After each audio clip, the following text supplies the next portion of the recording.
Hello beautiful people, welcome to smart programming.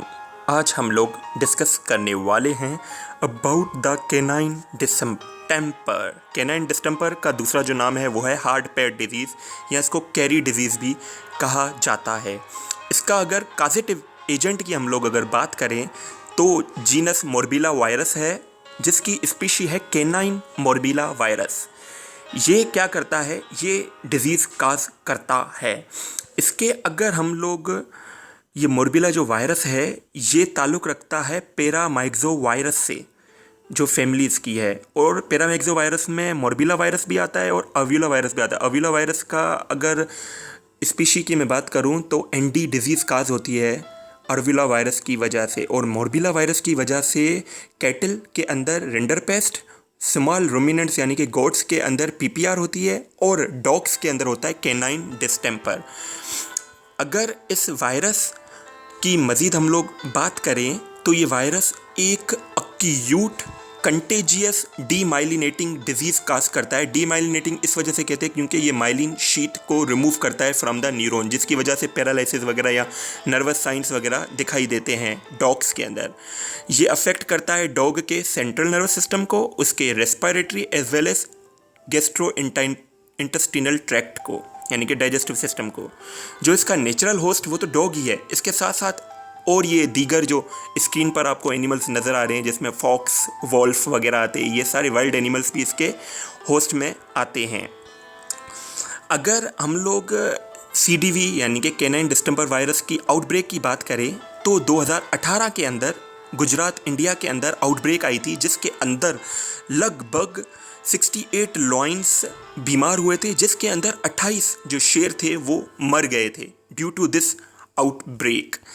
इसके साथ साथ ये जो वायरल डिजीज़ है कैनाइन डिस्टेंपर, ये क्या करती है, सेकेंडरी इन्फेक्शन भी कॉज कर सकती है, जिसको हम लोग इनेली कफ कहते हैं, या जिसको हम लोग दूसरी ज़बान के अंदर कैनाइन इन्फेक्शियस ट्रैकियोब्रोंकाइटिस उसको कहते हैं, जिसका काजेटिव एजेंट एक बैक्टीरिया होता है जिसका नाम है बोर्डिटिलिया ब्रोंकाइसेप्टिकम। अगर हम लोग वायरस की मॉर्फोलॉजी की बात करें तो वायरस एनवलप्ड होता है, लिपिड एनवलप होता है, उसके अंदर कैप्सिड हेलिकल लाइक इसकी कोटिंग होती है, जिसके अंदर नेगेटिव सेंस आरएनए होता है। इस नेगेटिव सेंस आरएनए के अंदर इसका हेरिडिटी मटेरियल होता है एज वेल एज कुछ प्रोटीन्स होते हैं जिनके नाम ये स्क्रीन पर आपको नज़र आ रहे हैं, जैसे कि M protein, N protein, L protein, hemagglutinin protein और इसके साथ साथ फ्यूजन प्रोटीन। ये जो हीम एग्लूटिनिन और फ्यूजन प्रोटीन है ये इसके कैप्सिड पर होते हैं, जो इसको मदद देते हैं होस्ट के सेल के अंदर फ्यूज़ होने में। इसकी जो साइज़ की बात करें तो वो 150 नैनोमीटर तक होती है। अगर हम लोग इसको इनएक्टिवेशन की बात करें तो फिज़िकली केमिकली ये हीट से भी मर सकता है, ड्राइंग यानी कि खुश्की से भी मर सकता है। इसके साथ साथ कोई भी कॉमन डिसइंफेक्टेंट आप यूज़ कर सकते हैं, जिसकी वजह से इसको हम लोग आउटसाइड द बॉडी हम लोग मार सकते हैं, अगर डॉग के कैनन के अंदर या जहाँ पर डॉग रहता है वहाँ पर आसपास के अंदर। जो वायरस की रिप्लिकेशन की अगर हम लोग बात करें तो ये वायरस जैसे ही होस्ट सेल में आता है, क्योंकि ये एक मल्टी सेल वायरस है, किसी भी लिम्फोइड सेल या म्यूकोजल एपिथेलियल किसी भी सेल्स के अंदर अगर ये आएगा तो वहाँ पर with the help of its protein haemagglutinin and fusion protein, इसका ये जो एनवलप है और ये कोट है ये हमारे सेल यानी कि डॉग के सेल की सेल मेम्ब्रेन के साथ फ्यूज़ हो जाएगा, और जो इसका हेरिडिटी मटेरियल है वो साइटोप्लाज्म के अंदर आकर जाएगा न्यूक्लियस के पास। फिर वहाँ पर ये अपनी रेप्लिकेशन करेगा, क्योंकि ये नेगेटिव सेंस आरएनए है तो पहले ये पॉजिटिव सेंस आरएनए में कन्वर्ट होगा with the help of polymerase enzyme जो इसके पास खुद ही होता है। उसके बाद ये अपने प्रोटीन्स बनाएगा राइबोसोम में जाकर उसी होस्ट सेल के। इसके साथ साथ ये अपनी कॉपीज़ भी बनाएगा with the help of complement जो एंजाइम होता है न्यूक्लियस के अंदर। तो फिर ये इसके हेरिडिटी मटेरियल और इसके ये जो प्रोटीन मिलकर असेंबली कर वायरियन में बनेंगे, और फिर जब इनकी अमाउंट हद से ज़्यादा बन जाएगी तो फिर ये सेल को लाइसिस करेंगे। एक और यहाँ पर कंडीशन होती है जिसको हम लोग कहते हैं सिनसाइटिक। सिनसाइटिक वर्ड का मतलब ये है कि जो फ्यूजन प्रोटीन जो मैंने कहा था ना, इसके होस्ट सेल के सेल मेम्ब्रेन में जाकर मिक्स हो जाती है, वो क्या करती है, वो पास वाले सेल को भी इफ़ेक्ट करती है। ऐसे कर करके जितने भी इनकी जो मेम्ब्रेन्स होती है मल्टी सेलुलर ऑर्गेनिज्म के अंदर, वो सारे सेल की मेम्ब्रेन्स डाइल्यूट हो जाती है और वो एक मल्टी न्यूक्लिएटेड स्ट्रक्चर में कन्वर्ट हो जाता है जिसको हम लोग कहते हैं सिनसाइटिक सेल। अगर ट्रांसमिशन की हम लोग बात करें तो ये ट्रांसमिट होता है by the infected dog from its secretion, specially its nose discharge. Inhalation के थ्रू कोई और अनइन्फेक्टेड डॉग उसकी, क्योंकि डॉग की आदत होती है स्निफिंग करना, तो उसके रेस्पिरेटरी सिस्टम में आएगा। इसकी इंक्यूबेशन पीरियड अगर हम लोग बात करें वो 7 से 14 डेज तक इसका इंक्यूबेशन पीरियड होता है। जैसे ही वो अपर रेस्पिरेटरी ट्रैक्ट में यानी कि नोज साइनसेस वगैरह से गुजर के नॉन इन्फेक्टेड एनिमल के आता है, वहाँ पे वो रीजनली लिम्फोइड जो नोड होते हैं, लिम्फोइड नोड, वहाँ पर जाकर मैक्रोफेजेस के अंदर जाकर अपने आप को रिप्लिकेट करता है। ऐसे ही करते करते वो ब्लड के अंदर आ जाता है जिसको हम लोग वायरीमिया कहते हैं। इसके बाद वो स्प्लीन, लिवर, स्टमक और इंटेस्टाइन डॉग के, इन सब में जाकर अपने आप को मल्टीप्लाई फर्दर करता है। फिर दोबारा से ये ब्लड के अंदर आता है जिसको हम लोग सेकेंड वायरीमिया कंडीशन कहते हैं। उसके बाद ये सीएनएस के अंदर जाता है जहाँ पर ये न्यूरोलॉजिकल साइंस दिखाएगा। इसके साथ साथ जैसे ही ये अपने इंक्यूबेशन पीरियड मुकम्मल कर लेता है तो क्लिनिकल साइंस हमें नज़र आते हैं। क्लिनिकल मैनिफेस्टेशंस जिसको कहते हैं वो 2 स्टेजेस में होते हैं। फर्स्ट स्टेज में जहाँ पर ये स्प्लीन, लिवर, स्टमक और इंटेस्टाइन, इसके साथ साथ लंग्स वगैरह में होता है, तो वहाँ पर ये फीवर के साइंस शो करता है। इसके साथ साथ रनी नोज़ यानी कि नोज़ टपक रहा होगा डॉग का, प्यूरुलेंट आइज़ डिस्चार्ज यानी कि आंखों के अंदर जो डिस्चार्जेस वगैरह होती हैं वो आना स्टार्ट हो जाएगी। इसके साथ साथ कंजक्टिवाइटिस वगैरह भी होगी, आंखों में पानी भी आएगा। इसके साथ साथ वो डॉग सुस्त नज़र आएगा, लेथर्जी शो होगी, विथड्रॉल फ्रॉम फूड यानी कि वो खाना वगैरह कुछ नहीं खाएगा, उसको वो खांसेगा। इसके साथ साथ उसमें नमोनिया भी हो सकती है, वो वॉमिट भी कर सकता है। इसके साथ साथ उसके अंदर डायरिया भी आते हैं एस गैस्ट्रोइंटेस्टाइनस। अगर सेकंड स्टेज की बात करें जिसको हम लोग न्यूरोलॉजिकल फेज कहते हैं, उसके अंदर होता है ये, जैसे कि दोबारा से ये ब्लड में आता है और जब सीएनएस पर अटैक करता है तो सीएनएस में ये फॉलोइंग साइंस दिखाएगा। डॉग के अंदर में ये साइंस नज़र आएंगी, जैसे कि ट्रिमर ऑफ हेड या हेड सर्कलिंग करेगा, घूमेगा, उसका सर बार बार घुमाएगा, या तो वो फुल पार्शियल पैरालिसिस होगा या हाफ पैरालिसिस होगा, वो चलने फिरने में मसला होगा, सीजर्स होंगे और वो कंटिन्यूसली चीखे पुकार करता रहेगा, चीखे मारता रहेगा।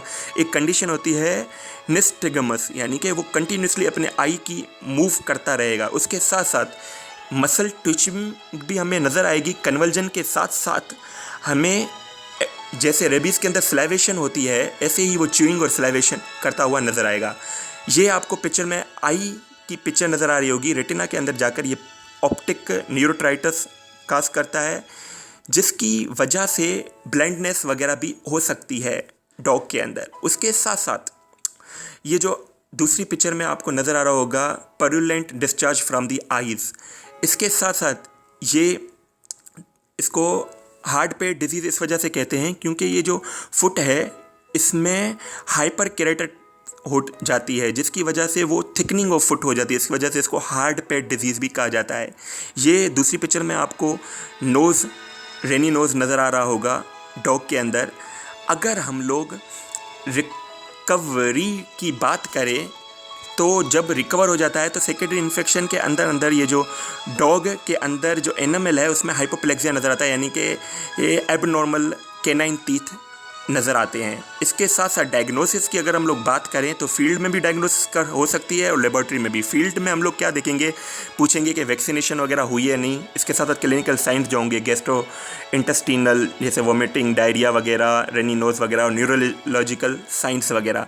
अगर लेबोरेटरी में हमें ले जाना है तो हम लोग अगर एनिमल लाइव होगा तो नेज़ल स्वाब लेंगे, ऑक्यूलर स्वाब लेंगे, उसके साथ साथ इसका ब्लड लेंगे पेशेंट का। इसके साथ साथ कॉर्नियल स्मीयर भी हम लोग बनाएंगे। अगर एनिमल डेड हो चुका है क्योंकि ये हाईली अक्यूट कंटेजियस डिजीज़ है, तो हम उसका स्प्लीन लेते हैं, लिम्फ नोड लेते हैं, किडनी, लंग और ब्रेन के कुछ पार्ट्स लेते हैं।